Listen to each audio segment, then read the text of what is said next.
From Relay, this is Upgrade, episode 577 for August 18th, 2025. This episode is brought to you by Steam Clock, Squarespace, P, the Hydration app, and Delete Me. My name is Mike Hurley, and I'm joined by Jason Snell. Hi, Jason Snell. Hi, Mike Hurley. Good to hear your voice. I'm How good. you doing? How are you? I'm very excited for doing today's good. episode.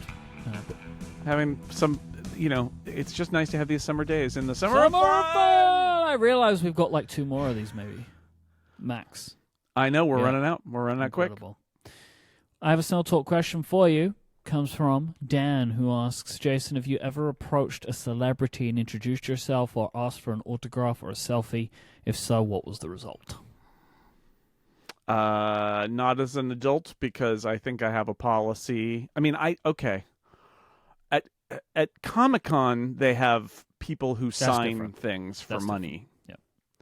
But that's not approach out in the world, because I do have a signed 8x10 on my it's actually, I'm looking at it right now, from Morgan Shepherd, the character actor who is in like every sci-fi series ever. And I've got his Max Headroom headshot. It's great. Okay. He was Blank Reg in Max Headroom. Great interaction there, because he was like, which one do you want? He's like, you want the Klingon?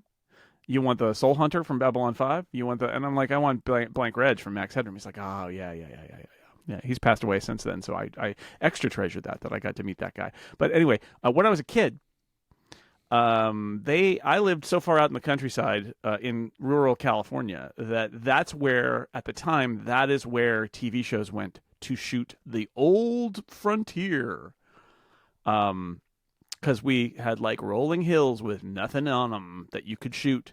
So Little House on the Prairie, I don't know if you ever heard of Little House on the Prairie. I've heard of it. It's a TV show based on a popular series of books. They shot that there, and my dad. So the girl in that, playing Laura, whose name was what was her name? She was married to. It's a celebrity. They're divorced now, but there's a celebrity couple. It was Bruce Boxleitner, and his wife was. It'll come to me anyway. She was there.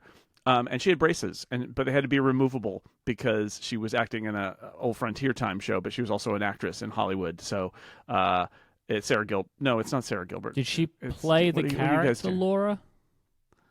She played Laura, yeah. Okay. Laura Ingalls. Is it Melissa Gilbert? Melissa Gilbert, not Sarah Gilbert. They might be sisters, actually. I don't know. Anyway, Melissa Gilbert. Anyway, so my dad was the orthodontist in town, so she had like, it broke or whatever, this removable appliance that was the removable braces so that she could act but also get her teeth straightened. So she came into my dad's office and he fixed them. And she and her parents presumably invited him to come to watch the filming of their show. So I got her autograph on a copy of one of the Little House on the Prairie books. I still have it somewhere. Melissa Gilbert, sorry for forgetting your name. Sarah Gilbert is our half-sister, by the way. Half-sister. Yeah, they are related. This is really good stuff here. Sarah Gilbert was on Roseanne, for those who are keeping the score. TV shows, history TV shows. Somebody out there is. There's a upgrade historian out there who's noting all this down, saying this is good stuff. This is good stuff we pay for. Complete list of TV shows referenced by Upgrade. Anyway, so I got her autograph. I was super nervous. She was literally like sitting with her back against a tree trunk, just hanging out. This is when I learned that making television is incredibly boring and not exciting, because we were there for what seemed like hours, and they were doing a single shot. It was a crane shot. It was a fancy shot where there's a girl, running through the fields shouting "Pa, Pa," and there was a crane shot, like, so it's going up and all that. But like, they did that for hours, and it was just super boring. And then we left. But I got her autograph, and then they did a charity. There also was another Old West show that was related to that, which was Father Murphy, starring Merlin Olsen, who was a football player, and they shot that in my hometown as well. And they did like a charity softball game or something, and after the game, I got his autograph. But that's it, because as an adult, I've decided that I am not going to approach famous people. Not only do I not particularly value autographs, but I also do not want to interrupt famous people, because they don't deserve that. So that's my answer. Is Melissa Gilbert is the greatest answer, and I still do have that book somewhere. If you would like to send in a Snell Talk question of your own to help us open a future episode of the show, just go to upgradefeedback.com and send it in. We mentioned just a couple more weeks of the Summer of Fun, most likely, so if you have a summer-themed question, now's the time to get it in. Thank you to Dan for that question. I would like to just mention Upgrade Plus at this moment. So I think this would be a particularly... sorry, those are the upgrade lasers. They fired too soon. Those are a plus. Those are bonus lasers. Yeah, exactly. Right there. That's a plus. I think this would be a great week to sign up and check it out if you haven't, for two reasons. One, we have 4 ads this week, so you would get even more bang for your buck, right? You'd have less... You have no advertisements right. on your show. That's right. But also, Jason came up with a great idea for an Upgrade Plus segment, which I've already decided is going to be an all-timer. The segment is going to be called The Phoner. And it is quote from Jason from a text message from me sent over the weekend. A stupid exercise where we reimagine every Apple app as being named in the style as Finder and Chooser.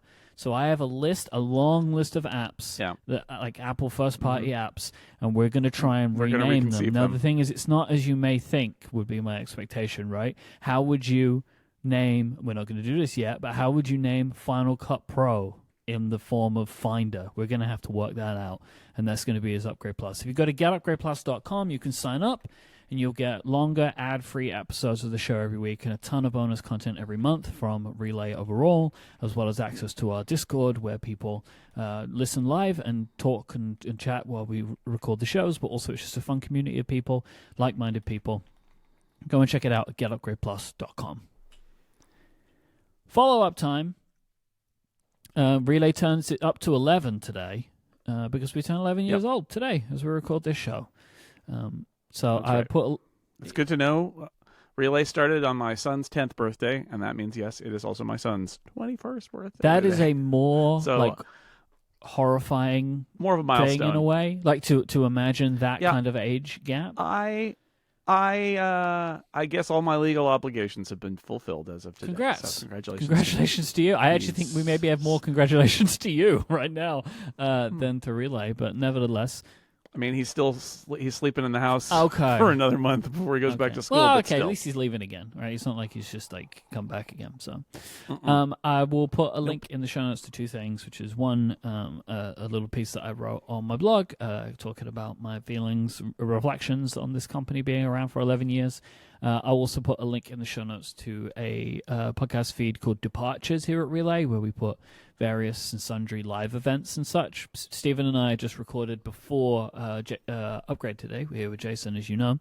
I was going to call this show Jason, which is I don't know what that says about me. We recorded our annual Q&A that we do every year. We actually do it as part of Backstage, which is a member show, but we're releasing it for everyone in the Departures feed today. So if you want to check that out, that will be there too. But thank you all for continuing to support us, and I look forward to Upgrade's 11th birthday next month. Yes. So I was saying we're going to be talking about the Finder again in Upgrade Plus today, but we have some questions and thoughts on Finder. The follow-up. Alexis wrote in and said, Finder wasn't only a colloquial name. It was also there in the Apple menu in Classic Mac. It delightfully says, quote, about the Finder was the first item in the Apple menu, I believe, until System 6. And then starting in System 7, it became about this Macintosh. Unless I think you held down like the Option key and then clicked it, and then I think you might have gotten about the Finder still. Okay. But yeah, that's true. It's true. It was in there. It was not completely made up by us. It was led by Apple. This is good. This is very good feedback about why me calling it the Finder is not my fault. Tim wrote in and said regarding Finder, I find it interesting to contrast it with an app like Preview. I read Preview as a verb versus a noun for Finder. There's an inconsistency there. It could be called Previewer. Some might call it the Previewer. Going the other way around feels uncomfortable. The Finder could be called Find. Yeah, but we know it would be called Files, right? Because that's what they did, is they made Finder the Finder for iOS, and they called it or Files Filer, instead I of guess. Find. Anyway, stay tuned to Upgrade Plus for more of this, whatever this is. We had an anonymous informant wrote in that says, Mike said a few weeks ago that he thinks the new Vision Pro headband will be like the one he used at WWDC. Incorrect! The new knitted headband with top and rear sections will have built-in weights in the rear knitting.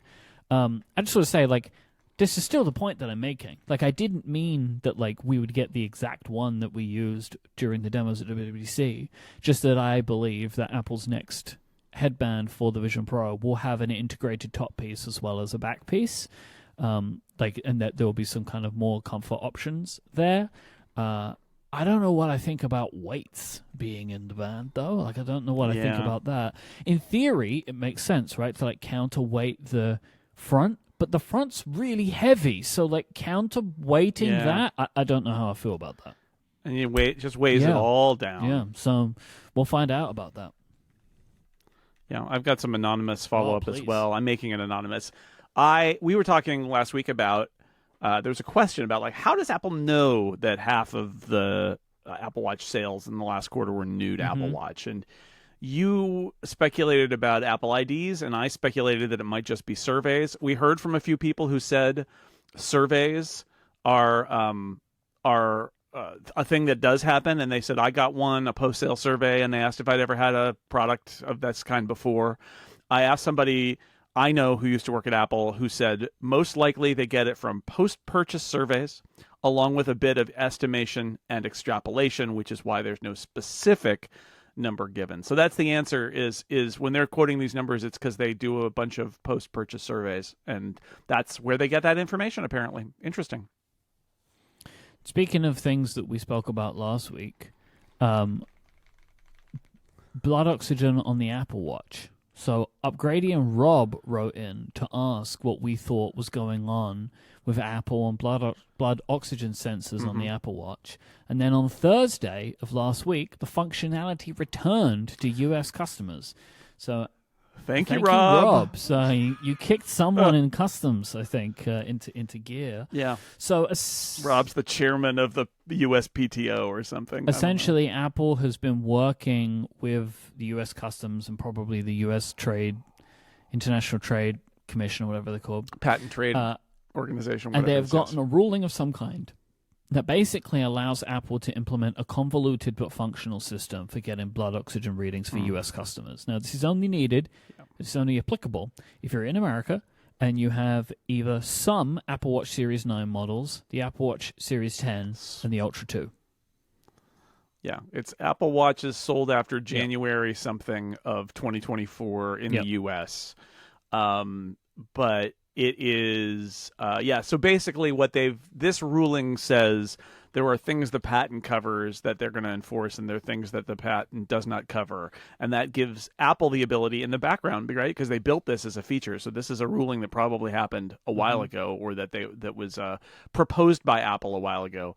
Says if they use the oxygen sensor, but then they take the sensor data and pass it to the iPhone, and all the Apple Watch is being used as an oxygen reader, and then the iPhone processes the sensor data and puts it in Apple Health, that gets around the Massimo patent. And so that's what they've done. So there's a software update that came out. So basically, if you're in one of these models that had no oxygen data, you will now get oxygen data, but it will not appear on your Apple Watch. It will appear in the Health app on your iPhone. And this can be like the periodic stuff, like overnight stuff, and also manual readings. So you can request a manual reading on your Apple Watch, but you don't see the result. You have to look at you get the result. So dumb. But look, the thing is, this now solves, quote unquote, solves the problem, right?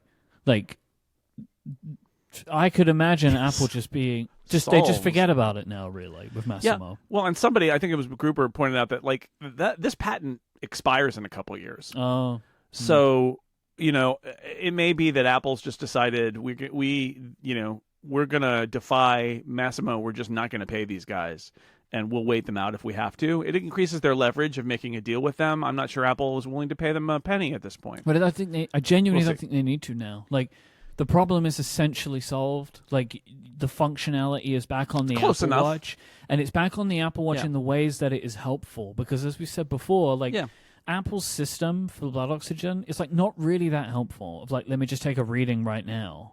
If you need instant blood oxygen readings, you should buy one of those clip-on oximeters because they're going to be better. But it's better for like the Apple taking the Watches. things overnight for vitals and stuff like that, and using that in your vitals tracking.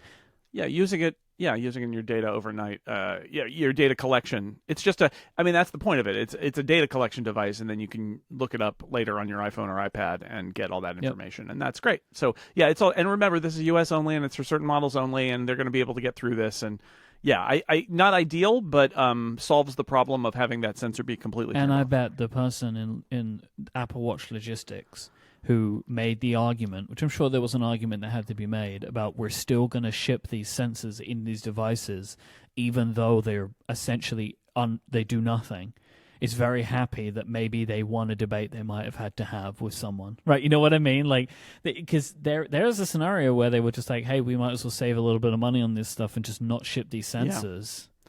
Yeah. I think that shows Apple's confidence that they're like, nope, we're not going to do it because one way or another, this will all come back, and we're not going to spend a dime making a lightweight version of this for the U.S. market. So, just to kind of stretch that a little further, just Apple's general confidence that they can win any legal battle that they're put in, right? Because it's just like, by might or right, we will win, and they've done what they needed to do. We spoke about kayaking a little bit in Snell Talk last week. You referenced that Dr. Drang had turned you on to a foldable kayak. Dr. Drang then wrote an entire blog post about foldable kayaking. He did. He wrote 2 posts that were completely based on my things last week, and he said, look, it's not just Jason, but it is this time. We love Dr. Drang, leancrew.com/all-this for more. I got a lot of feedback from people about kayaks. I appreciate that. Dr. Drang has great wisdom, and so does my wife. And they both said the same thing to me, which is, Dr. Drang put it this way. He's retired. He said, a non-retired person should probably not buy a kayak because you have things to do. And if you're going to buy a kayak, you should probably use it a lot. And he did a great post where he's going through canals. And it's really awesome. But when I mentioned that I have a place that rents kayaks, it's like 2 miles from my house. He was like, just do that. And they have because they rent to tourists, they have like a volume discount where you can just buy, $100 or whatever worth of rentals. It's like, or 20 hours worth of rentals for a big discount, and just do that. And he's right. That's what I should totally do. So I will do that. I got a lot of helpful people really trying to help me about how best for me to do a kayak. And it's funny because they make assumptions. Like, I had somebody who said, just store it at the dock, and it's like, well, the dock's in a park. There's no storage. Or tow it with your bike to the. It's like, I can't put my bike somewhere when I get like none of. I believe me, I've thought of all of these options. I've thought about wheeling it there, but it's a mile away, and I know about myself that I'm not going to walk a mile dragging a kayak twice a week. It's not going to happen, right? I need this to be as straightforward as possible. I can get there fast in a car. So, anyway, I appreciate all the kayak feedback, but I think for now, the wisdom of my wife and the wisdom of Dr. Drang as a kayak owner and retired person to say, you have a job, just rent the kayaks and have fun. We're gonna focus on that for a while. And you know what? If I rent the kayaks and have so much fun that I'm like, you know what, kayaking is for me. It's like I'm gonna do curling and kayaking, and that's what I'm gonna be doing. Then great. I will do it then. But until then, I'm just going to go back to renting a kayak when I feel the need, and that'll be fine. This episode is brought to you by Delete Me. Delete Me makes it easy, quick, and safe to remove your personal data online at a time when surveillance and data breaches are common enough to make everybody vulnerable. And the sad truth is, data brokers, they make profit off your data because data is a commodity to them. Names, contact information, social security numbers, home addresses, and more can all be compiled by data brokers and sold online, which is an uncomfortable thought. I don't like this. I don't like this is the thing that happens, that people want my information and they want to bundle it up and sell it, but it is a thing that happens. The good news is that you can actually get your information removed from these data brokers. The problem is you have to find them and submit requests to get it removed and then monitor the removal. How would you even know where to begin with that? This is what Delete Me is so great at. I give them the information that I want to be removed from the internet, and they go out and make sure it's taken down for me. I get regular reports from them to show me all of the things that have been removed, and they give me the progress on the stuff that they're working on, and it makes me feel comfortable that I have somebody out there who is trying to give me the privacy that I want in my life. Take control of your data and keep your private life private by signing up for Delete Me with a special offer for listeners of this show. Get 20% off your Delete Me plan when you go to joindeleteme.com/upgrade20 and use the promo code upgrade20 at checkout. The only way to get 20% off is at joindeleteme.com/upgrade20 with the code upgrade20 at checkout. One last time, that is joindeleteme.com/upgrade20 with the code upgrade20. Our thanks to Delete Me for their support of this show and Relay. We have a Summer of Fun topic this week. Oh, yeah, we do. Listener Ryan, Upgradian Ryan, wrote in and said, I have a segment. During your leave, by the way, this was one of those things that I processed. We have had, since your leave, I compiled all the feedback, because I had to do all the feedback back then, and there were some really good ideas that came in during your leave that I ended up leaving at the bottom of our show document. I think the header is something like good ideas. Right. And this was one. So thank you, Ryan. They wrote in and said, I have had a segment idea where you make a tier list of Apple products, but in terms of how much you think Apple cares about them. This is the key. So, I have a list of what is pretty much every product that Apple makes, piece of hardware. We're going to tier list them. The way that tier lists work, there are 6 categories, starting at S, going to A, B, C, D, F. That is the way that tier lists work. We're going to go through every product, and we're going to assign it in that grade of S being the highest, F being the lowest, of where we think Apple cares about this product. Make sense? Makes sense. Let's to start me. with the overall S tier category, which is iPhones. Okay. But we're going to break it down into each one. The regular iPhone, Plus, Pro, Pro Max, and E. Should we start with the regular iPhone? Sure. This is interesting. I think this is already beginning at an interesting point. So the regular iPhone, right? So this is the standard iPhone with the name iPhone and then the number. What would be your opening on the tier list of where you think that this would live? Well, I was for comedy and also reality reasons, I was going to place every iPhone in S tier, but that's not true. Yeah. And in fact, so a breaking rumor that we're not going to talk about this week, but I'm going to mention it here because it's relevant, is, and it harkens back to a theory of yours. You've been talking for a while about how Apple should ultimately do what Samsung does, which is have multiple product rollouts a year for the iPhone. And this goes with, what I've been saying about how I wrote a piece last week on Macworld about this, about how Apple is so big now. It was all keying off of the discussions we had about the results. Apple's so huge right now that a lot of the tenets we hold about Apple will never do that. Once you're this huge, Apple might do a lot of things that you don't expect. And one of them would be, what if they didn't release all the new iPhones in the fall? Right? And you said this for a while. What if you spread that out a little bit? And we've seen them prioritize models that are the more cutting edge models and all of that. And so it's possible that the iPhone will, at some point here, the non-Pro iPhone will go in the spring instead of the fall, like that iPhone E model that came out this year. Because of that, I kind of want to say A tier. I think so. Because I feel like the iPhone Pro is the most important product, not the base It's not iPhone. the S tier product because they don't put the most effort into this one. They put a lot of effort. They put more of effort into the regular iPhone than some of the other iPhones, which we'll get to. But I feel like, that exemplifies it. Of if they're going to split the strategy, what do they start with? What gets the September launch? And it's going to be the expensive phones, the Pro phones. And so that would suggest that they consider those to be more important, right? I think that's good. So I think A tier. I mean, I was going to say, let me get to it. iPhone Plus. I mean, this one. Yeah. Like a What do you C think? tier? Yeah, this is, it's going away. It's going right? away, but also they didn't do anything. They haven't done anything for it.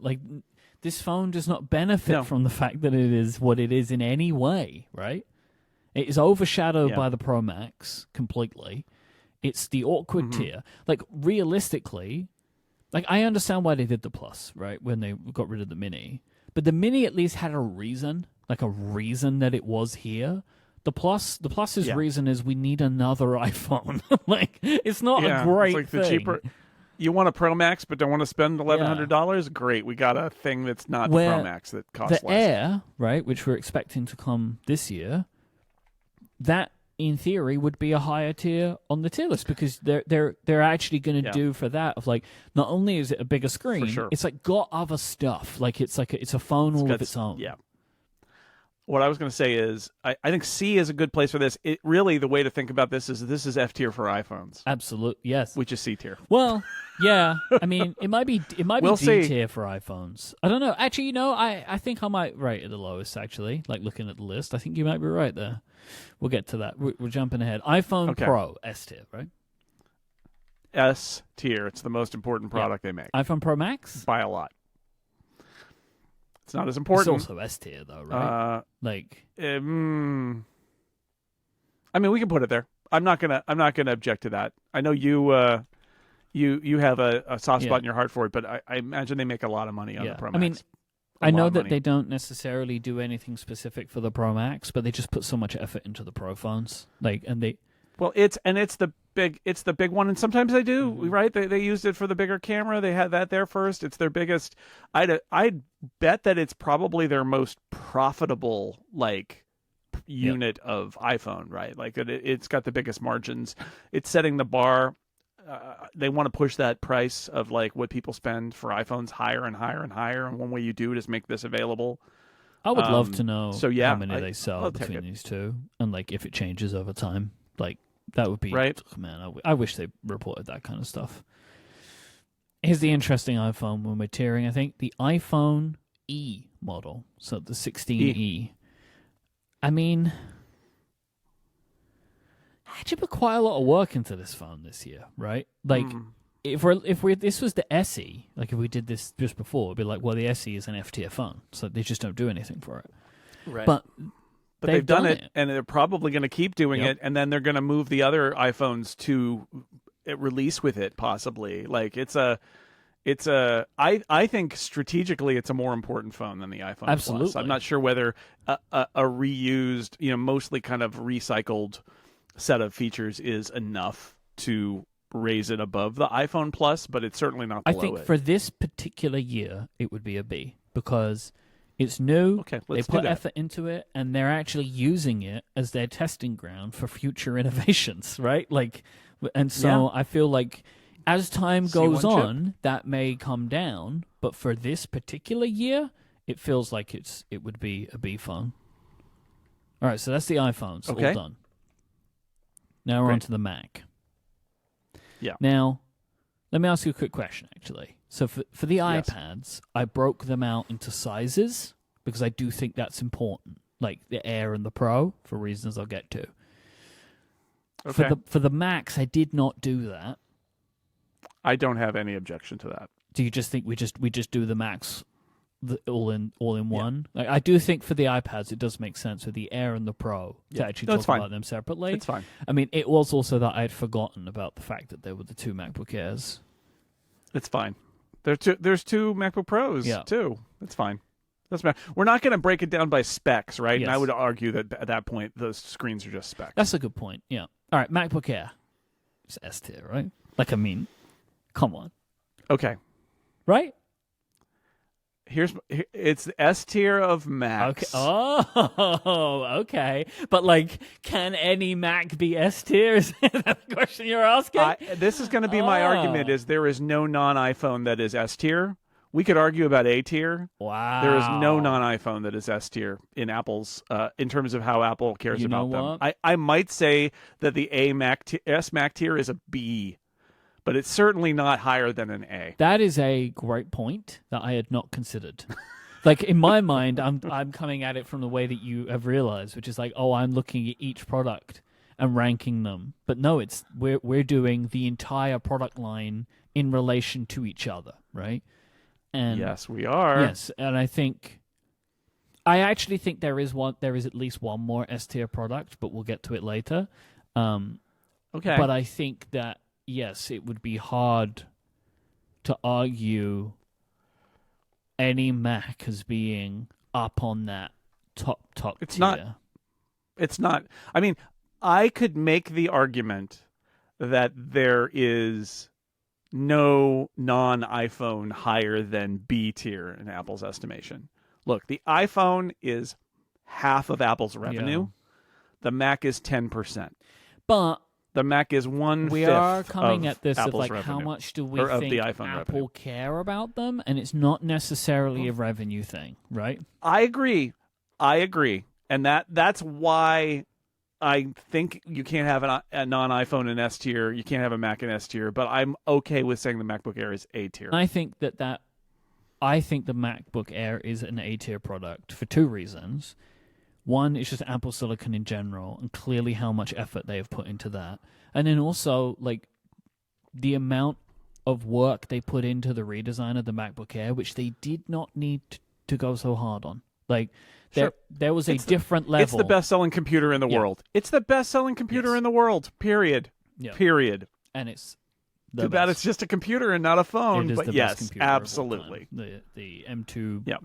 and onwards MacBook Air absolutely rules. Mm-hmm. Now, this is an interesting one. MacBook Pro. I would say it's either A or B. I think the current MacBook Pro has fallen behind a little bit in a couple of areas, right? Like, it should be an OLED screen, but it isn't. Like, the screen's great, but it should be OLED. I think it should have a touchscreen, and I think it should have, say, cellular or whatever, right? Like, I think it should have these features. Sure. And so I feel like the MacBook Air will obviously get some of this stuff, but I don't expect it to have like what I would consider the absolute top that it could have spec-wise. So your argument is basically that although the MacBook Pro is great and it's important to Apple, it's obviously not so high in their priority list that they're pushing it to the cutting edge at a faster pace. Well, I feel like they pushed the MacBook Air kind of faster, maybe. What do you think? Let's put it at B. Let's put it at B tier. I could see A tier or B tier. I think it's not as important as the MacBook Air, period. However, it is important. It spans 3 of their 4 chip levels for Apple Silicon. It is almost all the Macs that are sold are laptops. So you've got your Pro laptop and your general interest laptop. And the Pro laptop is profitable. It's important. It's not as high volume as the Air. So again, I can make the argument for A tier that like the Air and the Pro, that's the Mac done. I'm willing to put it at B tier because of what you said, but you know the danger there is that they're obviously working on it. They're going to have an OLED, touchscreen, cellular. We just happen to be at this point in the cycle. I don't think it necessarily means that Apple thinks less of the MacBook Pro,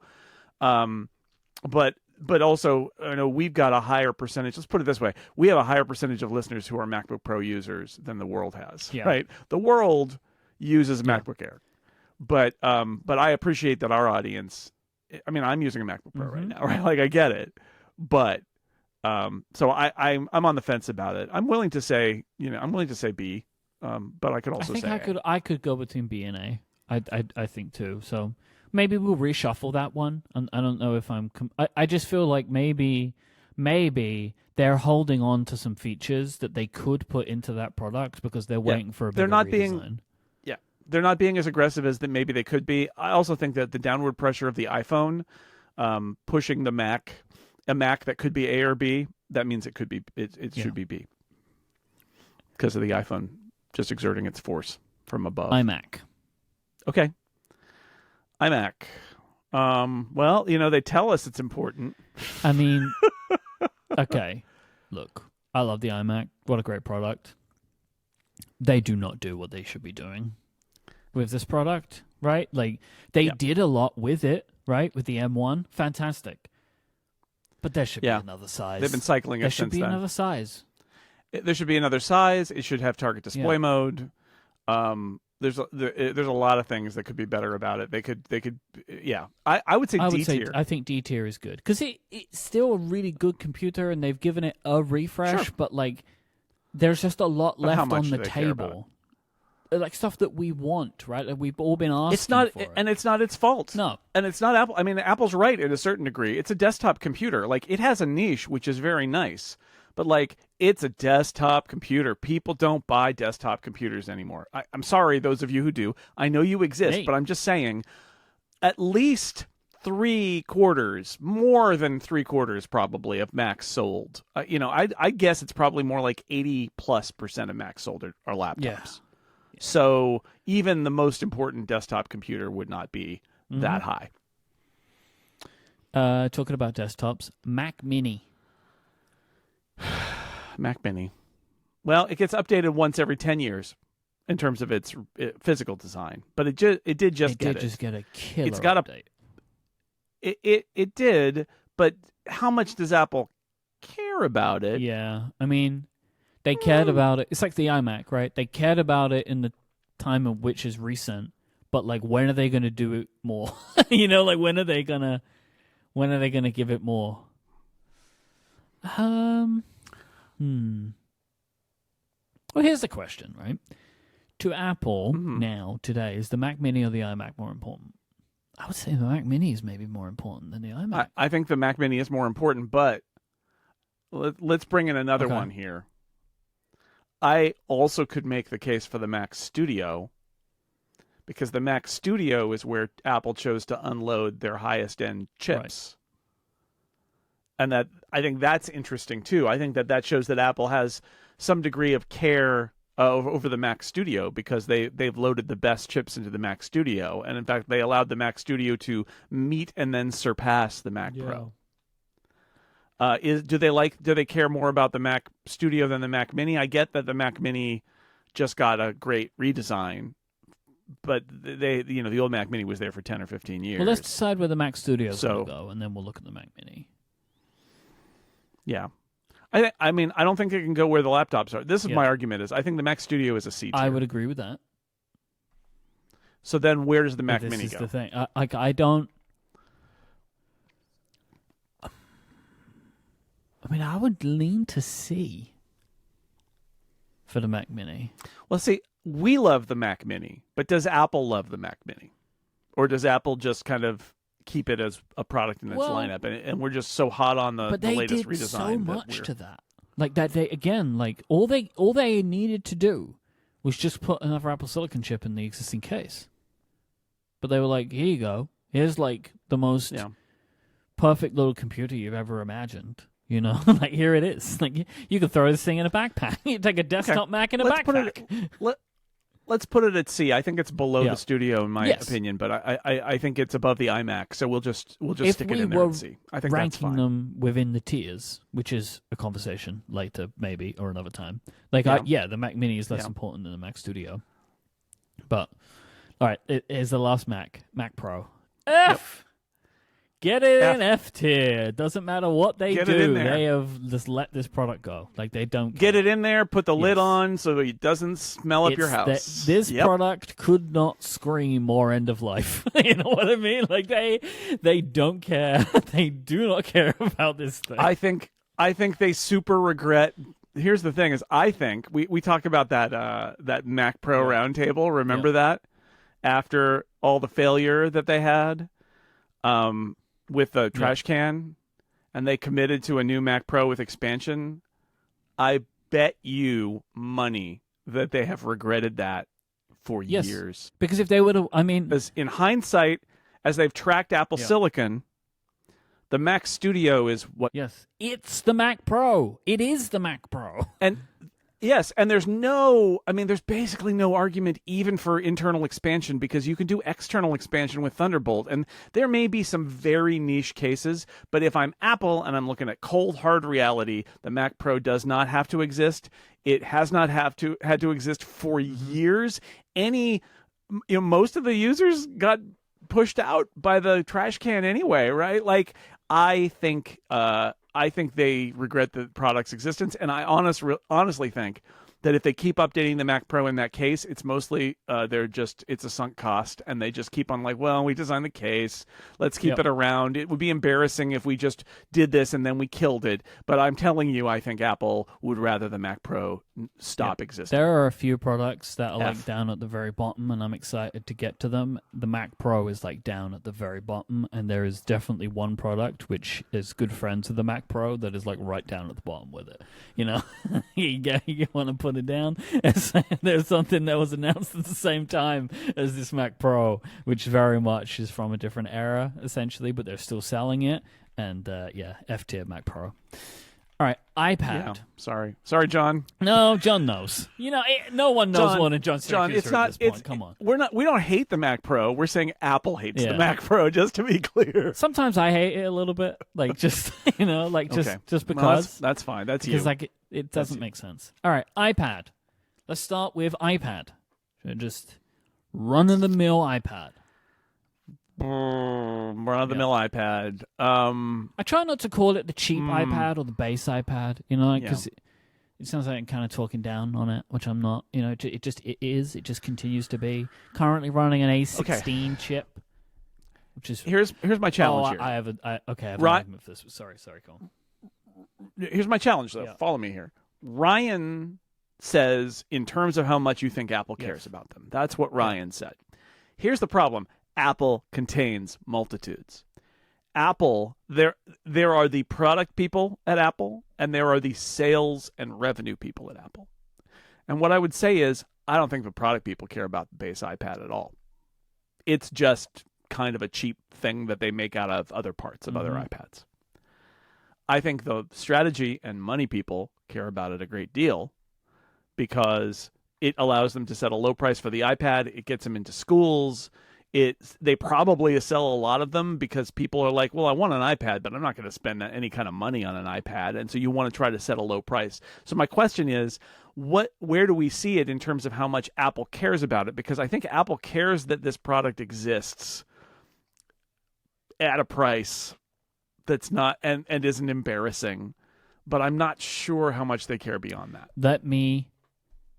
There's a piece of information that is helpful. They revised this product in March of 2025, and they put the A16 chip in it, which cannot support Apple Intelligence. Now, you can argue whether Apple Intelligence needs to be here, but you've got to say that Apple cares about Apple Intelligence, but they didn't feel that it was worth putting in every other product. Every product that could support Apple Intelligence has gotten a revision to support Apple Intelligence if it hadn't already. They revised this product and did not put a chip in it that could support Apple Intelligence. That, I think, puts it low. That puts it low. I agree. So where do we put it? F tier? D tier? I think it's financial. I would say from a product perspective, it's F tier. From a financial perspective, it's probably C tier or B tier. So I would be comfortable putting it in like D tier. Yeah. I think, so like, okay, if we've got the Mac Pro in the F tier, right, like I feel like that's starting to color the F tier in my mind. Like, and I don't think this is an F tier product. Let's put it in D, but put an asterisk next to it because whenever I do tier lists, I like to give the opportunity at the end to do a reshuffle, and I think that this could be a reshuffle product depending on where we're at the end. Because I could make an argument that this is an F tier for the chip that they got in it. You know? Yeah. iPad Air, 11-inch. Okay, talk to me about 11 and 13 and what you're thinking here, because this is a lot. So they have a 13-inch iPad Air, a thing I never remember. Now, I don't know what that says. I just know, for whatever reason, and I feel like I am someone who pays a lot of attention, that I can never remember that the 13-inch iPad Air exists. So, what I'm going to say is I don't think these need to be broken out because I don't think kicking a SKU that is not that interesting when it's down is not necessary. So let's just say iPad Air, iPad Pro, iPad Mini. iPad Air, then. Yeah. This is a great product. Like, great iPad. And I think they have put a perplexing amount of effort into the iPad Air over the years when you compare it to the iPad Pro, right? Like, yeah, my theory is you have to have the iPad Air in order to have the iPad Pro, because the iPad Pro is where they are building the future of the iPad product line by using expensive components and really pushing what an iPad can be. But they came to the realization, because we're coming up November, I think, or October is going to be the 10th anniversary of the iPad Pro. Oh, wow. It was 2015. It was September. That was when they announced it. Oh, the reason I know this, the original iPad Pro, is this was actually the beginning of Mike Was Right, because I made an argument that they would announce the iPad Pro alongside the iPhone because they wanted people to care about it. And I had an argument with Stephen and Federico on Connected about this, and then they ended up doing it. It didn't ship until November. Until November, but it was announced with the iPhone. Okay. So we can use any anniversary. But let's just say this fall is 10 years of the iPad Pro. So I think the iPad Pro is what Apple cares about technically. I think that is where they are building the platform. I think that is when people at Apple think about the iPad, they think about the iPad Pro. The iPad Air is a very Tim Cook's Apple product. It is essentially an old iPad Pro that is cheaper, but they're not going to keep selling the iPad Pro from 4 years ago. So instead, they cycle it into a new iPad Air for a lower price, which is great because have you seen what the iPad Pro costs? Like, it really is an extreme product with I would say, its audience is people who don't care that it's expensive because they've got enough money that it doesn't matter, or people who love their iPads. And even then, you could love the iPad and do an iPad Air. So I think the iPad Air, like, I think it matters in terms of Apple's strategy, but at the same time, I think that it is not that interesting technically because Apple cares more about maintaining a price point with technology that's a little bit older than what's on the cutting edge with the Pro. That's my feeling there. So it's a good product. It's a great product. In fact, it's probably the iPad I would recommend most people buy. Does Apple care about it in a way? Again, in a way beyond the place that it holds down in the market. Let's decide where the iPad Pro is going to go. I would argue A tier. The iPad Pro is so good. It's so good. It is. It's very expensive. So, that means they probably care about it a lot. Because it makes them a lot of money. True. Like the iPad Pro, I'm not sure you get the iPad, you get the keyboard, and you get the pencil, right? That's what you're selling to your customers. The OLED screen is unbelievable. It's the best display I own. It is. Of any display. I use one every day. I get it. I think the iPad Pro is an A-tier product. So part of me wants to say there's no iPad that reaches the A tier. But you're happy with the MacBook wants to say Air? that. Only barely. Also, I think that the MacBook Air is probably a better selling product than the iPad Pro. Yeah, probably. But how much money do they make? But here's my counter about iPad Pro, which is, if it's about them caring, not only do they care in terms of engineering that thing, like, it would be very easy to say, we're not going to even make a $1,000 plus iPad, because why? Who wants it? But they do it. They do it all the time, and they pour their heart and soul into it. We made it thinner. We got a different pencil. We got this wild OLED, double OLED thing, right? Like, we are pushing this to the limits. On top of that, we are coming off of, or we're in the midst of iPadOS 26, which is a culmination of a multi-year engineering process to rethink windowing on the iPad, which is a feature that is available everywhere, but I would say shows that Apple cares about pro uses of the iPad. So that would be the thing that would tip me into A tier. I think it's A or B. I think it's A, because they continue to put, as you rightly say, so much effort into it for a product that surely isn't as popular as the effort would suggest. Right? Yep. So yeah, I feel like A tier. So then Air is obviously not going to be A tier. I don't know, I think it's a B tier. I feel like maybe the iPad Air is a C tier product. What do you think? I don't know. It's either B or C. I'm just not sure where. I made the case against, right, which is that it is kind of there to hold down a price point. Again, I just want to say we are trying to put ourselves in Apple's shoes in terms of how much Apple cares as we observe it versus our feelings about it. Because I'm going to put the iPad Air low, but it's probably the iPad that's right for most people. Yes. Who don't want just the base model. It's a great value. It's a great mix of features and price. So that leads to a great value.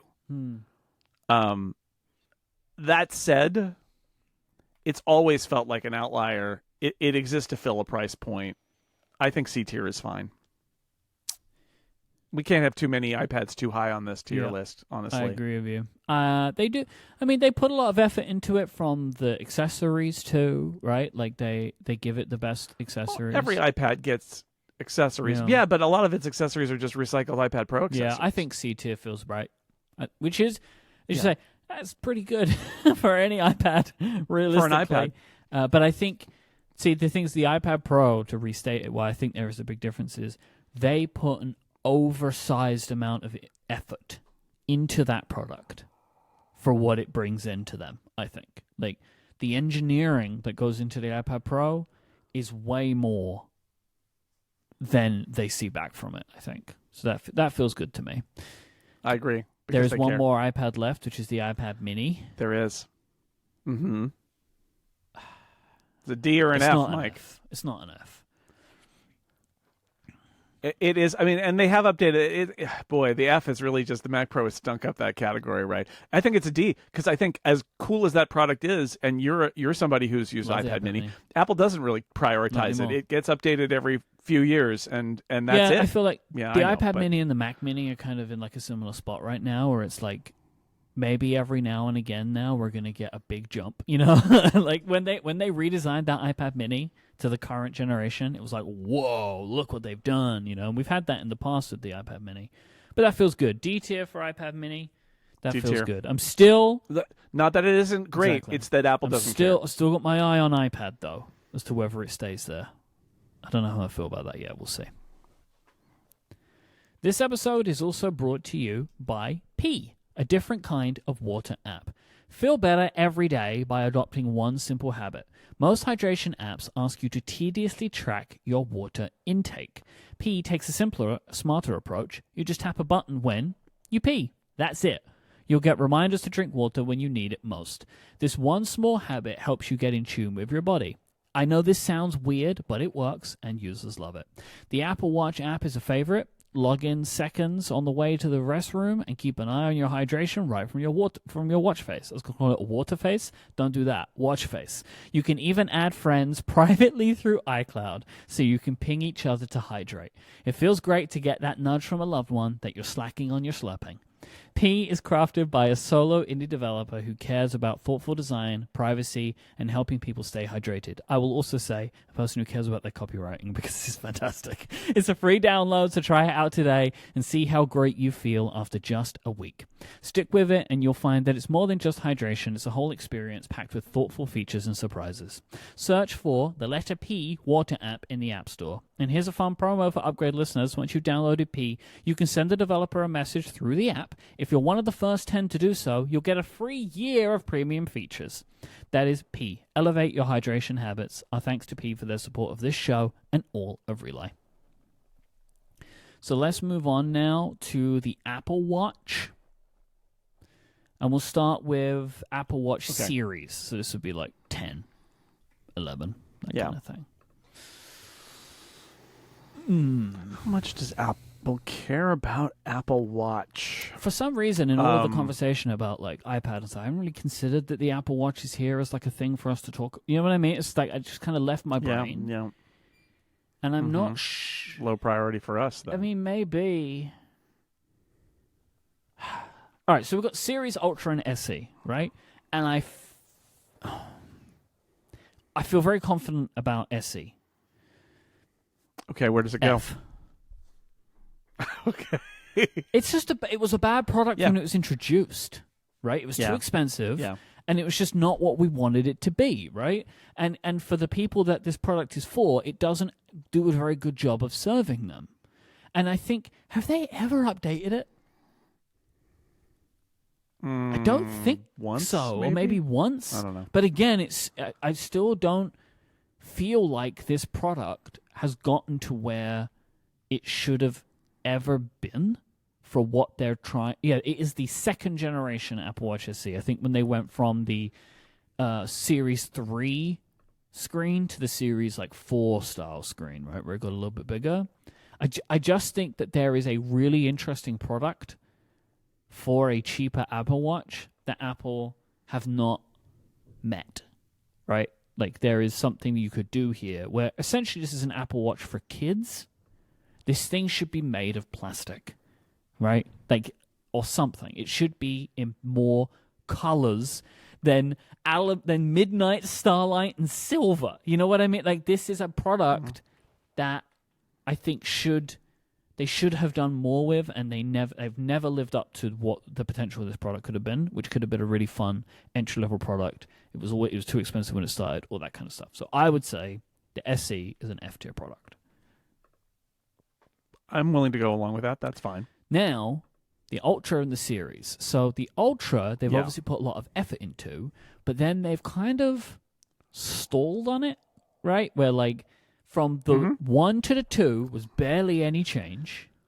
It got... Yeah, and then nothing And the then next they were year. like, hey, we've got a new one. It's black now. It's like, I'm not sure that you've really done what we were hoping for.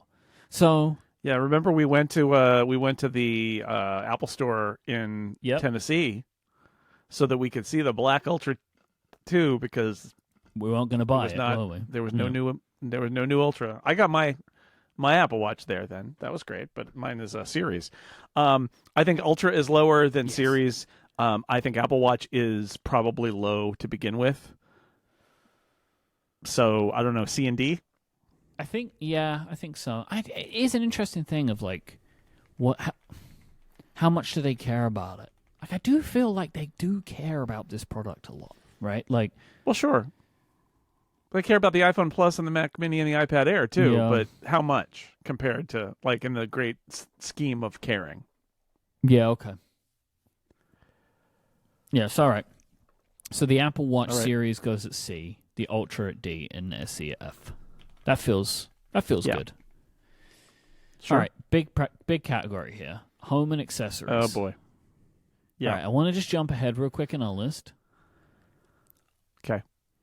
Well, maybe not. I think AirPods are AirPods Pro. Okay. One of those maybe could be an S tier product. I agree. I think the AirPods Pro is an S tier. I think it's an S tier product. I agree. It's so good, right? And I mean, yes, we've sat with this version for a little bit of time, maybe longer than we would want, but realistically, I don't have anything I want it to do. I mean, they're still rolling out. They rolled out the hearing aids to hearing the aids, AirPods Pro 2. Yeah. We're like, sure. Yeah. To roll it in there, throw it in there. It is a stealth. Continues to be a dominant hit product for Apple. There is no world in which a pair of AirPods, Bluetooth headphones should have the impact that it has. You know what I mean? And it has a huge impact. AirPods regular just got an update. I think it's good. I don't know. I'd say kind of A or B. You know what? B? No, I'd say A because they put noise cancellation in it. A. Yeah, right? that's true. They do. They do did care. not need to do that. They could have just left that as it was, but by putting the active noise cancellation in the AirPods, that was a big surprise. Yeah. Okay. We'll put it at A. Mike, I have done you the convenience of placing the AirPods Max in the F tier. This product, god damn it! What are you doing? What are you doing? It is to you what the Mac Pro is to John Siracusa. Yes. It is. We should have a T-shirt that shows the AirPods Max and says "Believe." We should do that T-shirt. No one will buy it. again, they launched it and it was like, oh, you missed the mark, right? But like, this is a good product. Yeah, I can't wait to see what you do with it. And they did nothing with it. No, they did something and it was all wrong, right? They revised it. They fixed nothing. They put USB-C on it. Then it didn't have all the features that that's even right. the previous and then model like 6 had. months later, And then 6 months later, they shipped a thing that was like, "Oh, no, here's the adapter Now you that can we couldn't plug be it bothered." in That to your nothing computer. says F tier. Nothing says F tier like we shipped a product before the adapter was ready, and then 6 months later the adapter showed up. It's like because we don't. And care. then they didn't do the one thing that they needed to do, which was to put the right chip in it so it could even compare on functionality to the AirPods Pro. It's too much effort. Too much effort required for an F tier product. To leave it on the H1 chip? Like, what is going on here? Do you know what has the H2 chip? AirPods 4.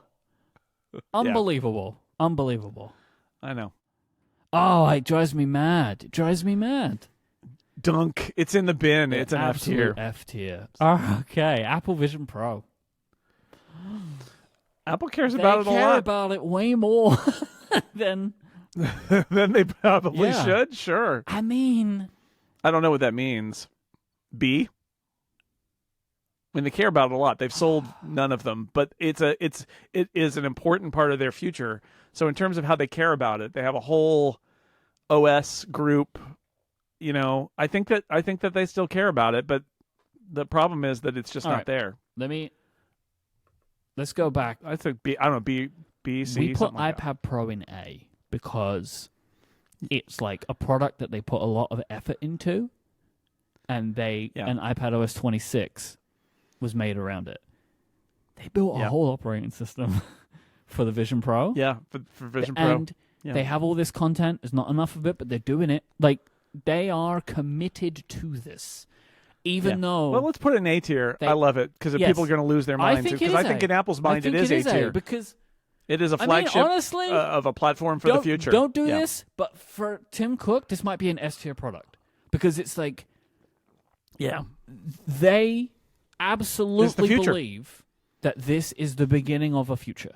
And Apple very rarely has a product like this, which is why I keep coming back to when people are like, oh, Vision Pro, nobody cares. It's like, very rarely does Apple ship a product and say, look, we know that nobody's going to want this for 5 years or 10 years, but we don't care because it's the future and we're going to get started now, instead of just keeping it in the lab. So, yeah, I think it matters to them. Honestly, I'm excited about the feedback of us putting the Apple Watch in C and the Vision Pro in A. Like, for that reason alone, I like this. Yeah. Tier list? Yeah, well, what are the stars of wearables, home, and accessories, friends? What are the stars of that category? AirPods and Vision Pro. That's Tier what we're lists saying. Are rage Speaking bait. of which, this is what they are. Mike, I'm feeling like I need to open the bin again for the Apple TV. No, you don't think the so? Remote.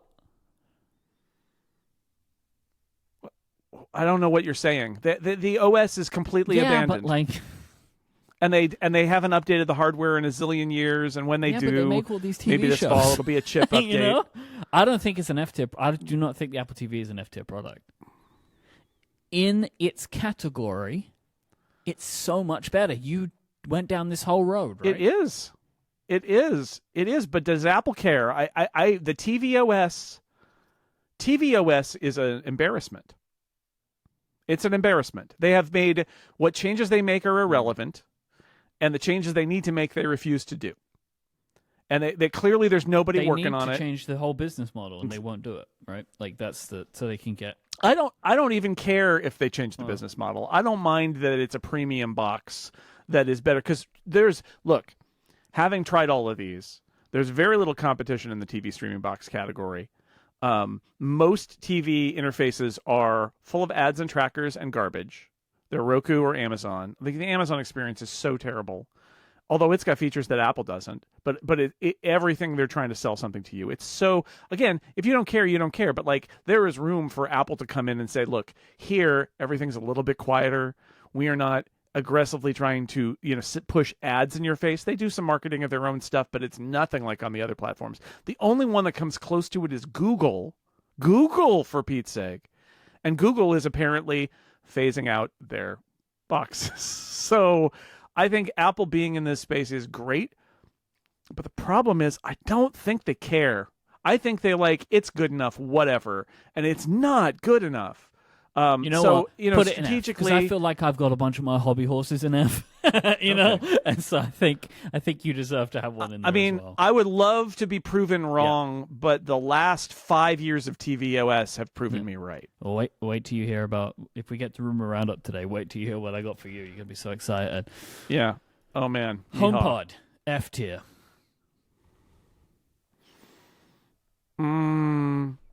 Yeah, I agree. I think it's a misfire, and they're just keeping it around because they've got something else coming that they think matters. But I think the HomePod was a misfire and a failure. HomePod Mini. D tier. D? Yeah, I don't think it's an F tier because I think they've sold way more of those, and that it's a more appropriate product. Even though I think they also don't care so much. Here's an interesting category for peripherals. Here's a bunch of peripherals. I love it. Apple Pencil. Let's do it. We're just going to lump all these together. Apple Pencil. A tier. The Apple Pencil Pro goes with the is iPad Pro. brilliant. Oh my god, what a great. Yeah, they care a lot about that. It's a huge differentiator for the iPad. They care a lot about it. Magic Keyboard for iPad. I think it's A or B. I mean, they re-engineer it because it's really good, but it brings a bunch of its own problems to the iPad experience, right? It's not. I mean, and I don't know if they'll ever do, but it's not as lappable as you'd want it to be, right? But they care. But they care about it. And I think B tier is a great area for it. I think that's good. I think that's fine. Regular Magic Keyboard. Well, the iMac's at D. I feel like it's a D tier product. Yeah. Magic Mouse. It's a F tier. F. Yeah, mouse sucks. Magic Trackpad. I'm going to say, okay, hear me out. It could go where the keyboard goes, but what I will say is Apple's trackpads, people don't pay attention to this. Mac users don't understand unless you use Windows and have used a trackpad on Windows, you don't understand how much better Apple's trackpads are than everybody else's. Apple's been working on trackpads for 35 years. They are the software, the multi-touch, everything that they're doing there, it is the best. And I think they take great pride in it. And I think this is why I would say that it's C tier and not D tier. Is Magic Keyboard matters because they need to make a keyboard that they can ship and sell and stuff. But you can use other keyboards, and many of us do, with a Mac. I'm never going to use another pointing device than a Magic Keyboard. Never, ever, ever. It's that good, and I think it's that important that basically it's a must-have Mac accessory in a way that the Magic Keyboard is not. Let me offer one point, which is Touch ID. Touch ID on the Magic Keyboard Touch ID is on the keyboard. Great. I wish they would have put it on the trackpad too. I understand. Well, I understand why they don't, because they live in a world where the Magic Keyboard just comes along with the Magic Trackpad. But the rest of us don't live in that world, and that's their fantasy. But I'm not going to hold it against the trackpad too much, I think. I would advocate C just because I feel like it's, everybody needs one. Yeah, okay. I mean, I love it. So and they put a lot of effort into it being good. AirTag. When did the AirTag come out, Mike? Ago. But it's great though. I love the AirTag. Here's what I'll say about the AirTag. AirTag caused Apple a lot of problems. Yeah, it did. With publicity, it did. Right? Because even though all our devices track us, and that there are many other devices, this goes back to us talking about the scale of Apple. There are many other devices out there that do what the AirTag does, but the AirTag got a lot of press. Why? Because the scale of Apple. Because Apple sells so much more of these things than Tile or whatever, and so I bring that up to say, Apple's still keeping on with the AirTag. I think that means that Apple thinks it's an important part of the Find My ecosystem, even if it gives them the occasional story about how I was stocked with an AirTag. Yeah. So I think it matters to them. Yeah. C? I think C. I think C is a good spot because they could have abandoned it, couldn't they, when they were getting? That's my point. Is you could just say, well, forget it. We're going to make this a third party opportunity, and they haven't done that. This product is the privacy advocates. There is nothing you're going to be able to do to make some privacy advocates feel like this is a good product ever, like no matter what they do. Right. But again, I'll say focusing on this product is misleading because it's it's the highest profile product in the category. There are many other products. And in fact, what you want is the high profile products to have a company behind them that is actually trying to solve the problems. Whereas if Apple's not in this category, whatever the market leader is going to be, I'm telling you, they're not going to be as committed to privacy as Apple. I mean, they're just arguably, not. Apple making the AirTag made the entire product category better. That's right, because it created the criticism, and Apple's worked with Google on a bunch of things the Find My regarding network and the stuff. Because they legitimately don't want this thing used for evil, but at the same time, all of us have devices that track us. And pretending that the AirTag is the thing that creates danger and surveillance, I think, is misguided because there are lots of other places where we are being surveilled or could be surveilled. All right, final two. Studio Display and the Pro Display XDR. Now, the Pro Display XDR is an F-tier product, right? Yes. Because, come on, you know what I mean? They released it for years, and they've abandoned it completely. And if they redo a new one, so be it. But like they've abandoned that product. There's just going to be a really good Studio Display. I think so. Studio Display, I don't think they actually care that much about it, and I would put it in the D tier. I mean, I have two, but I don't think they care about an external display. I mean, they sell a lot of laptops, so maybe they care about it a little bit. I could see an argument for C tier, but it's also been so long and they haven't updated the panel's it. Not still good using enough an old. To call it a C tier. The panel is ancient, so I think I like mine a lot, but I think D is the amount of effort that Apple puts into it. So, looking at this, how do you feel? Do you want to make any changes? Okay, we can leave it as it is. I think it's pretty good. This is where we are. F tier: Mac Pro, Apple Watch SE, AirPods Max, Apple TV, HomePod, Magic Mouse, Pro Display XDR. Again, this is not what we think. Woo! This is what we think Apple thinks. D tier: iMac, iPad, iPad Mini, Apple Watch Ultra, HomePod Mini, Magic Keyboard, Studio Display. C tier: iPhone Plus, Mac Studio, Mac Mini, iPad Air, Apple Watch Series, Magic Trackpad, AirTag. B tier: iPhone E, MacBook Pro, Magic Keyboard for iPad. A tier: iPhone, MacBook Air, iPad Pro, AirPods, Vision Pro, Apple Pencil. Great. Yep.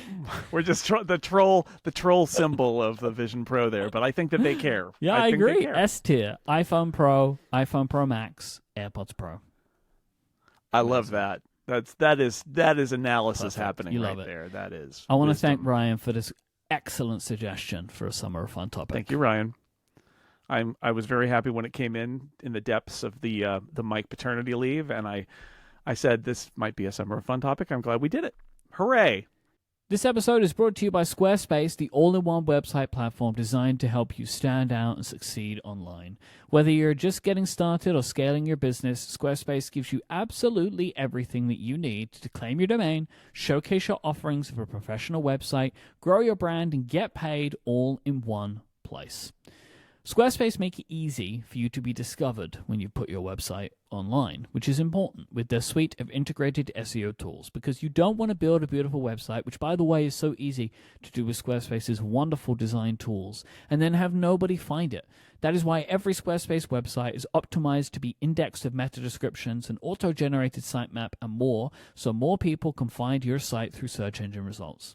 Squarespace make it incredibly easy for you to manage media with your site. So say, for example, you wanted to upload a bunch of video content to a website, and you want to be able to easily organize that video library because you want to be able to, one, showcase this on your website, but also sell access to it. You can do all of this with Squarespace. You can have a video library and add a paywall to this content or to any content on your site. So this could be perfect for online courses, exclusive tutorials, and premium workshops. This, along with their commerce platform, and even just their great blogging tools make it so clear why Squarespace is the starting point for so many, and is why I recommend it as the starting point for anybody who's looking to build a website. I have used Squarespace for an amount of projects that I simply could not count over the last 15 years or so, because they make it so easy for me to go from idea to the website that I want to ship to the world. But don't just take my word for it. Go to squarespace.com/upgrade. You can sign up for a free trial and build your website. You have access to building it with all of their tools. Then when you're ready to launch it to the world, use the offer code UPGRADE at checkout and you'll get 10% off your first purchase of a website or domain. That is squarespace.com/upgrade with the offer code UPGRADE to get 10% off your first purchase and show your support for this show. Our thanks to Squarespace for their support of Upgrade and Relay. It's time for a rumor roundup. Yeehaw. Mark Gurman has shared a report where he is kind of giving some more information and doubling down on some previous stuff around some product areas that Apple is exploring. We're going to start with Jason's favorite, the tabletop robot, which is, beep boop, for it's those a that robot. need to remember, it Sure. is essentially an iPad mounted on a movable limb, therefore robot. It's a few things about this. So this robot, it's like it sits on your counter or whatever, and it looks at you when you're speaking. So you speak to the computer, and it turn around and look at you. I want to give a quote. Apple imagines placing it on a desk or a kitchen counter and using it to get work done, consume media, and manage your day. I do think if this was a good product, it would be super cool to have a computer that has this level of animation and movement to it. Yeah, this is skeuomorphism, I guess, but it's in the real world. So look, there was that scientific paper that they did that showed that demo video, and the whole idea there was like it was an arm that was like helping you looking for stuff and picking things up and stuff like that. ELEGNT. And I will say in this report, internally there are people referring to this product, like the actual the home product, as the Luxo lamp, like. So, and that's what they were emulating with this thing. Yeah, honestly, imagine the G4 iMac. Yeah. Right? It's got a base, and he describes it as like a half a ball. I mean, it's like a G4 iMac, and then there's an arm, and then there's a screen at the end. And if you can imagine an animated version of that can turn and move and follow you around. Okay, first off, if I'm in the kitchen and I'm working on stuff, having the screen facing me when I'm trying to look at something on the screen, that's nice. If you're doing it with FaceTime, again, you can use the camera to do that thing, but you could also, I use an Insta360 camera for my stuff now. And you know what is good is if you have a good camera and it moves where you want instead of it just panning around a distorted widescreen image. Like actual moving, it's better. It is better. So adding personality to it, I feel like you're going to need to dial that in. I felt like this when I was watching those videos. There are moments where I thought, just do it. Stop pretending to be a cartoon animal. Just do it. So I think you want to dial in sort of like the personality, or give people the option of dialing in the personality. But that said, as you pointed out, if they do this right, because again, this is a thing that I have arguments with people online about all the time when things get announced, but they haven't been produced yet, is ideas don't matter. It's execution that matters. So if this is a good product, if Apple can do this right and bring an Apple level of like detail, but also kind of like personality, dare I say whimsy to it, where I would much rather people personify a little digital assistant that lives on their table and moves around than a chatbot, honestly, because this thing exists in the real world. And if it's like moving and doing stuff for you and all that, and you think, oh, it's adorable, it's like my little friend, I think that could be really great. I think it also could be really bad. And so I hope they do a good job with it. It's not a robot, but I think it could be very interesting if this was I understand why they're investigating this, right? The idea that you improve usability and connection with the product by adding this level of intelligence and movement and flexibility. I think that's very interesting. This is another product that relies on the new Siri for intelligence. That makes me nervous. I have more about this in a minute. Like, this is an LLM-powered Siri, but it's like, how many products are going to be reliant on this technology that Apple have yet to build? the previous product relies Yes. on it too, and that's why they haven't Yeah. released it, because the one that's just a screen, because it also is going to rely on this. I mean, I don't think they're wrong. On one level, I think a screen that has no intelligence in it is no good at Yes. this point. You really do need some level of it, but it needs to work. And so for me, that's the question here is, they're not wrong in relying on it, but they gotta get it. It's another product line that just completely is dependent on them succeeding with their voice assistant. Especially stuff. when you hear about things like this. Now, I will say this is, this isn't an actual feature that Apple have announced, so just I'll read you this quote. The idea is that the device would act like a person in a room. It could interrupt a conversation between friends about dinner plans, say, and suggest nearby restaurants or relevant recipes. This is an incredibly fine line to make work. Now, look, if you can do this, right, and it works, awesome. But it ain't gonna. I don't have faith that this would be something that people would like. If you could get 99% of the way there, it would work. You know what I mean? This is what I would say is, interrupt a conversation between friends should never, ever, ever, ever, ever, ever happen. That's what I would say. I would say, if I've got a smart assistant in the room and I know it's listening to me, what it should be listening for is a cue for me to say, hey, robot, what do you think? What do you think about that? And if it can read my tone of voice and it knows I'm talking to it, and then it's like, and it knows the context, and it can say, oh, well, they were talking about this. It's like, yeah, well, there are some reservations out there for this. I might be open to the idea of like the equivalent of a ringtone optionally, like a little chime. Like, I could help you with that. But even then, I'm kind of skeptical, because then I'm going about my day and this thing is chiming at me. And I would find that annoying. That would be like an annoying notification. So personally, I look at this description and think this is wrong. And I don't know whether this is Mark, or whether it's the person Mark's talking to, or it's people trying to find use cases that seem cool. But like, I don't mind the idea. I know some people do. I don't mind the idea of having an assistant so smart that it can listen to the context in the room. It identifies all the speakers. It knows what we're talking about. And in that moment where I say, why don't we do that, robot? Or, robot, what do you think? Robot, do you have any suggestions for us? That it immediately knows the context I like of the conversation. That too, right? Where it knows I don't who's in the need conversation. To invoke it and ask the question again. I invoke it and say, what do you think? Knowing that it could have heard What do you me. think about this?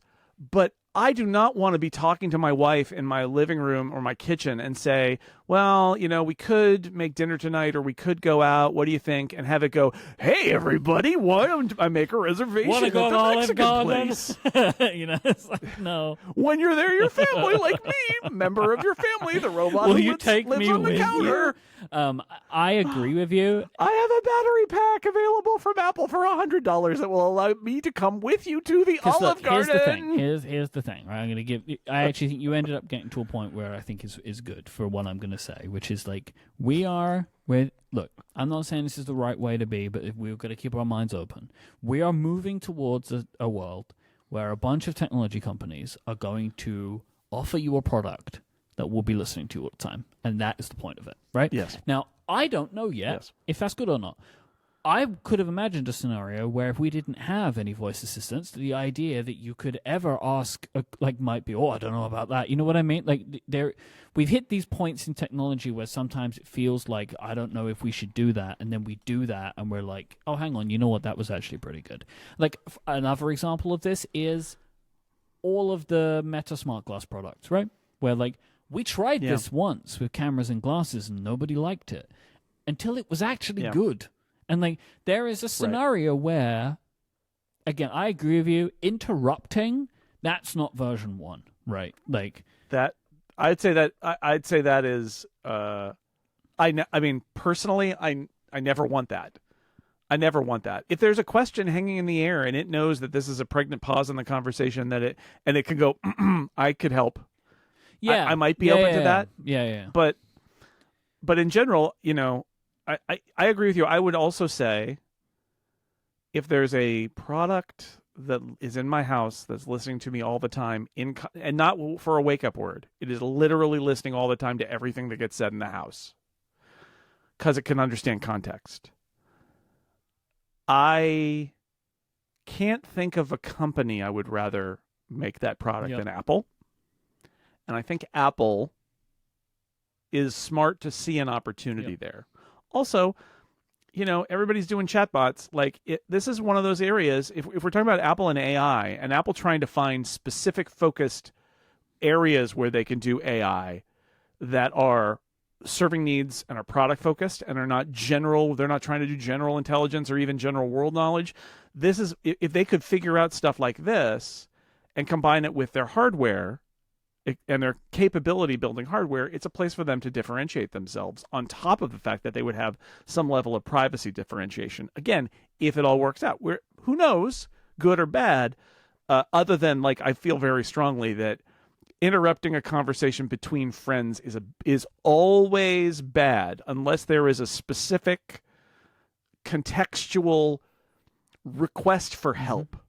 Because it's not a person, it's not in the conversation, unless you invite it to the conversation. But that's what I'm saying is I think that's a real mistake, and that turns this from a kind of a fun scenario into a nightmare scenario. But I do love the idea.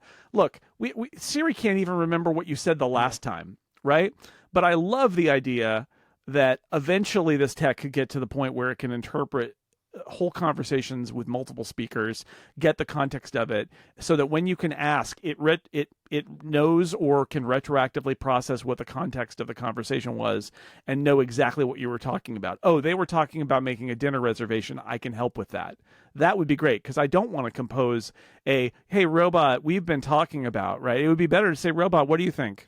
Yeah, but and give you. Oh, I can. There are some places we could get. Or you just went to this one place. How about this other place? Like, there are things that it could do that would be really awesome in that scenario. But it better not interrupt me, or it's going in the garbage. We've been doing this. We're at this stage. We're doing it a while. Where we're used to asking it, and we know that it's listening. And then there's a future version where you've had a conversation and you hear bing. And you're like, oh, well, what do you think? You know what I mean? Like, the interruption is just a noise. Yeah. It's the ringtone, and I don't love that idea, but I think that some people would find that acceptable. If we're sold on it, that's what I mean. Like, we've been doing it for a while, and like everyone's like, this technology is fantastic. That then we get to the point where it may be able to indicate more to us that it's got suggestions rather than us always feeling like we should ask. Yeah, I mean, if it's got a screen, right, something could be displayed on the screen that indicates that it's listening to you. It might turn to you, right? If it's a robot or whatever, it might turn to you as like it has a suggestion. You could be like, oh, do you have a suggestion, it turns robot? to you and it shakes a little bit. It's like, ooh, they see you'd like that, right? You know what I mean? Help. Like that. Here's the thing. Help. Again, we're taking this as read. I do believe Apple is talking more about what we're saying than how this sounds, of like the interruption being. I like, agree. Oi! Oi!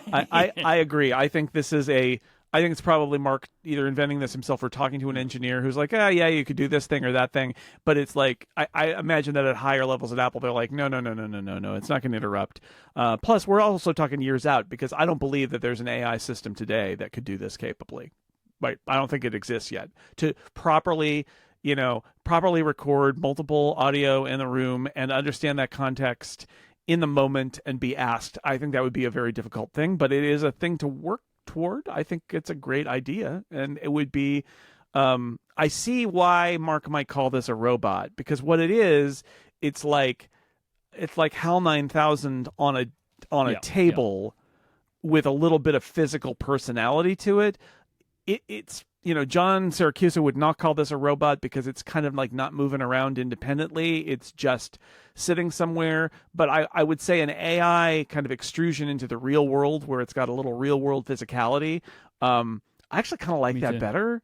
And honestly, I think the argument at Apple might be the fact that it doesn't move around is a feature, right? Because this robot's not going to come and get you. It's just going to stay on the table. And what you want is this AI thing to be like I've been saying, a cartoon animal, like cute. Well, You want it to be let's get to cute that. and nice and not scary. And an AI thing that moves around your house is scary. One that sits on the table and can't really do much except shrug is funny and so fine. this device will run a new operating system, which is being dubbed Charismatic internally. It's like the name of the OS, and it's centered around types of this device. Apple are considering a characterization of the version of Siri that would run on it. They have played around with Memoji, but have also considered a talking finder face. Now, I agree with you here. Create a mascot for this, and people will feel different. Yeah, or multiple personalities. Did you see Sunny, the Apple TV Plus show with Rashida Jones? Yet, no. It's not great. We watched it all. It was okay. I didn't know much about the show, but the robot felt sad to me, like in a way that I wasn't really into it. I mean, the premise is sad, and then the show is very weird. But what I would say is there's a robot on that show, and it's got a face screen.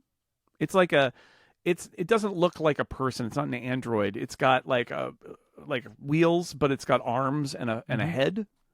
And it's got a face screen, and one of the things that it does is it sort of like it will smile or be angry or whatever.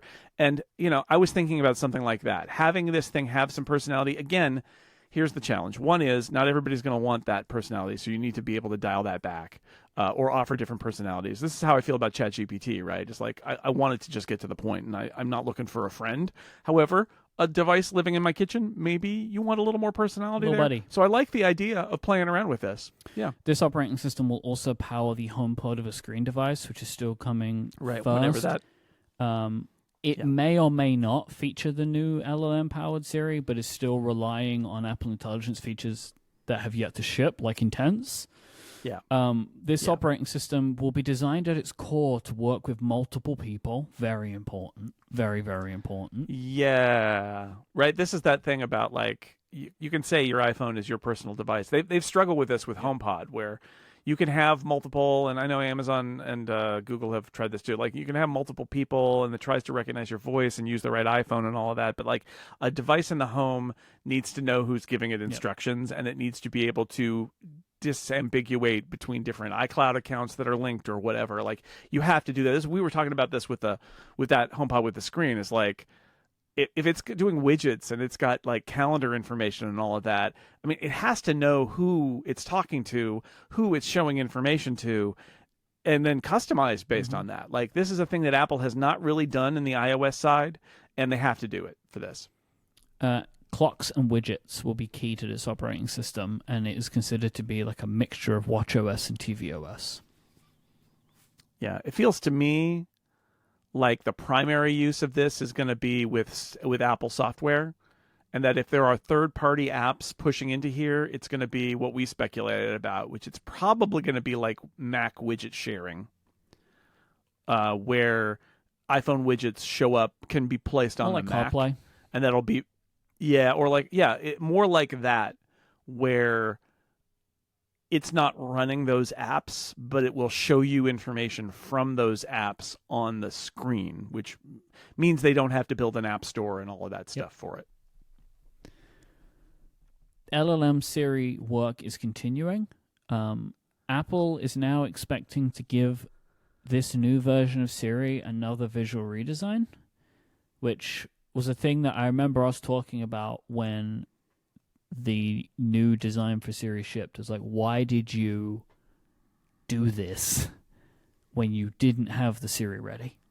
Right? The new colors around the screen thing. Like, they should not have done that, but they did that, which was not a great idea. And also, Mark had previously reported that Apple was working on two versions of the LLM-powered Siri. So where you've got the one built on Apple's models and one built on a third-party model, which is an Anthropic model. Right. And it feels like a decision is yet to be made on this, even though they're hoping to ship in spring next year. Well, I mean, AI moves fast, and they're trying. And I mean, I think I assume what they're doing is basically saying is our model going to be good enough, or do we need to use a third-party model? And we'll find out what they think of that. But letting that go and giving them the opportunity to figure it out. I think that's at this point that's fine. This episode is brought to you in part by Steam Clock. Steam Clock Software is a design and development studio that ships great mobile apps. They work with growing tech companies to level up their customer-facing experiences on iOS and Android. Often, Steam Clock's clients know they need a great mobile app to grow their business, but they don't have the capacity to build one themselves. Or, if they take a first crack at the problem, they often wind up with an app that's kind of janky. What all of Steam Clock's clients have in common is that they care about great customer experiences.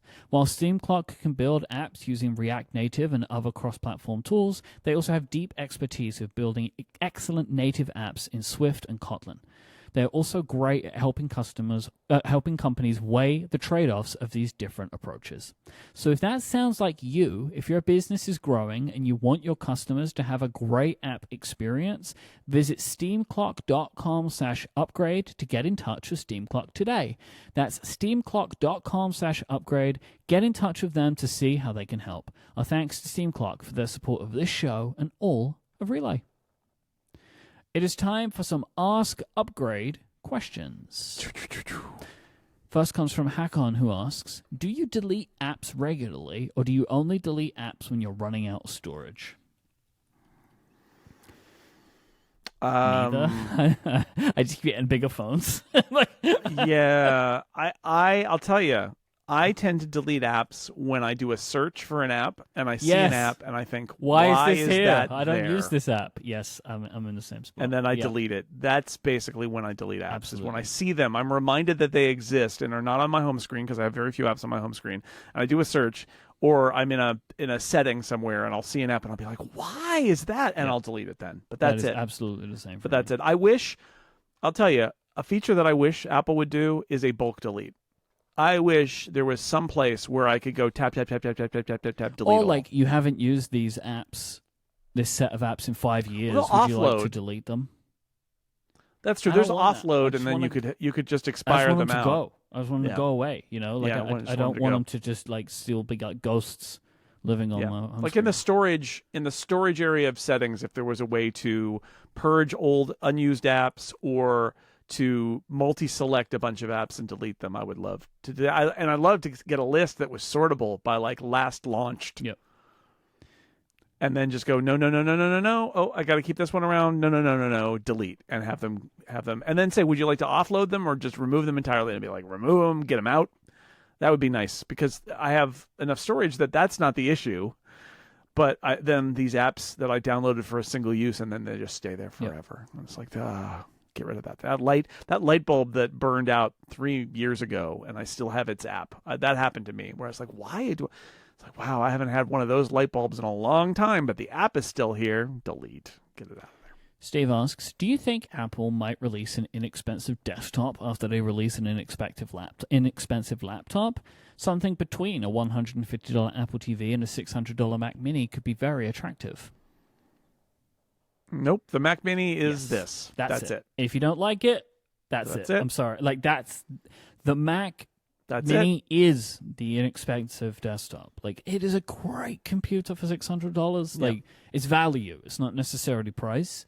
And you're getting really good value for that computer, and that is as much as you're going to get. They have look back to the tier list. It makes honestly kind of zero sense for Apple to make a cheaper Mac than the Mac Mini, and it's incredible that they still make the Mac Mini. Yep. I have another question from previous Oscar Hackon of Tufa today. Oh, man. They wrote him with good questions. Could you just put a Steve in the middle there? It's like a Steve sandwich with hack and bread. Could Apple release the low-cost MacBook with just 8 gigabytes of RAM, or do you believe that they would have to bump it up to 16? It may not be very future-proofed if they kept it at 8 gigabytes. My answer for this is just Apple Intelligence. I think 8 gigabytes wouldn't be enough, right? For the models, I think they would have to put it at 16 or 12, as David in the Discord. Or 12. That's what I was going to say. Is maybe there's a way where they kind of sneak it in there which at would 12. be fine too. I think, like genuinely, but like yeah. I don't think RAM is a place that Apple can skimp right now, just because it doesn't meet with the overall kind of like way that the company is moving. So I think they kind of have to do it. Yeah. Brant asks, is there a specific smart lock you recommend for a front door? I have currently, so I would say, I have a Schlag. We already said this is Schlage in German, but Schlag in American. Front door lock that uses NFC that allows me to tap my Apple Watch on the door or your iPhone, but I use my watch to open it, which is great. Dan Morin has written about the Level Lock Plus, which he uses, which is like super stealthy. Like it's all inside. It just looks like a regular lock on the outside, but then you can tap it with home key as well. And that one's interesting too. So those are two options. But what I'm really excited about, and I looked for this earlier, is there are new locks coming out with ultra wideband support. And the idea of ultra wideband is it knows that you're coming to the front door. It knows your pinpoint positioning, and it will unlock as you get to the front door, and you don't have to touch anything. And you can't do that with Bluetooth because it would unlock when you approach the front door from the other side.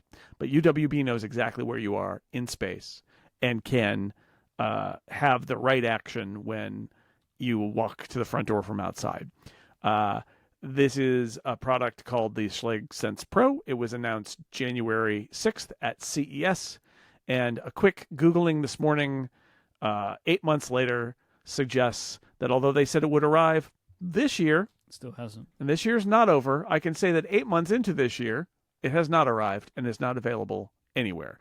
But I will look at that when it comes out because I love the idea that it could be even easier to get in my front door than tapping my watch on the door. But anyway, I like mine. It's got a keypad. Dan likes his. It's got a traditional lock, and that's all. And you really, for most of these, you need a deadbolt. So it depends on the lock and the door style that you have. But I like smart locks. I am a fan, even if you could just get one with like a fingerprint reader.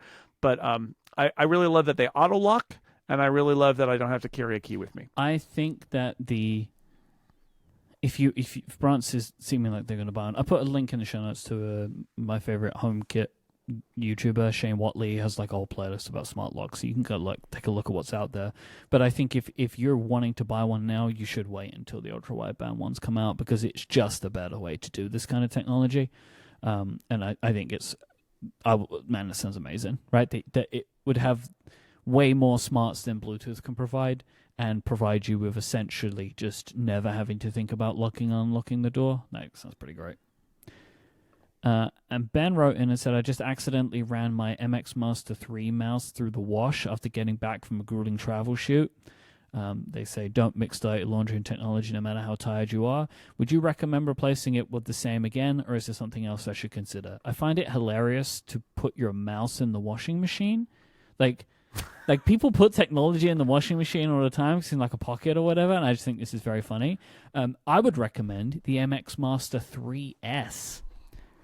It's the same mouse, but they made the click silent, and I love it. Like, it's a brilliant mouse. It's just a silent click mouse.